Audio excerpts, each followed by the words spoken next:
استقبال رمضان کا سب سے پہلا مطالبہ یہ ہے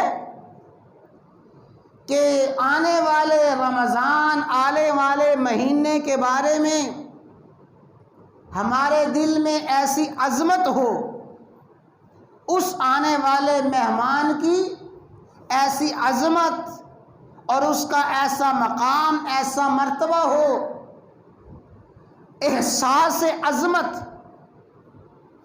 استقبال رمضان کا سب سے پہلے تقاضا ہے احساس عظمت۔ اتنا عظمت والا مہینہ، اتنا شان والا مہینہ ہے، اللہ تعالیٰ نے یہ مہینہ اور یہ راتیں پہلی کسی امت کو عطا نہیں فرمائیں، جس طرح اللہ تعالیٰ نے سید الانبیاء، فخر الرسل، دانائے کل سیدنا و مولانا محمد الرسول اللہ صلی اللہ علیہ وسلم کو ہر شے عظمت والی عطا فرمائی۔ آپ کی نسبت سے اللہ تعالیٰ نے آپ کی طرف منسوب ہر چیز کو سرداری عطا فرمائی۔ حضرات گرامی، اللہ تعالیٰ نے بہت سی کتابیں نازل فرمائیں، لیکن تمام آسمانی کتب کا سردار اللہ نے قرآن کریم کو بنایا۔ اللہ تعالیٰ نے پہلی امتوں کو عبادات کے لیے مخصوص دن عطا فرمائے، لیکن اس امت کی عبادت کے مخصوص دن جمعہ کو اللہ تعالیٰ نے سید الایام قرار دیا ہے۔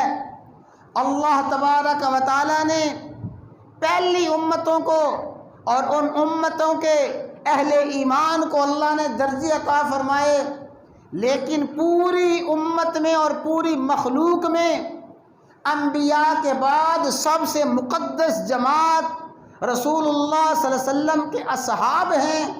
اسی طرح اللہ تعالیٰ نے رسول اللہ صلی اللہ علیہ وسلم کو وہ مہینہ عطا فرمایا، وہ عظیم الشان رات عطا فرمائی، جو مہینہ عظمت والا، فضیلت والا پہلی کسی امت کو نہ ملا۔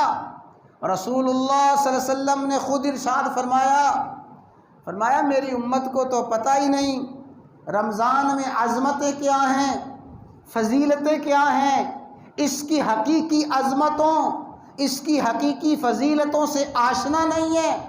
اگر ان لوگوں کو پتہ چلے کہ ماہ رمضان میں کیا عظمتیں، کیا فضیلتیں ہیں، تو یہ حسرت سے تمنا کریں، آرزو کریں کاش سارے کا سارا سال رمضان ہو، سارے کا سارا سال رمضان ہو۔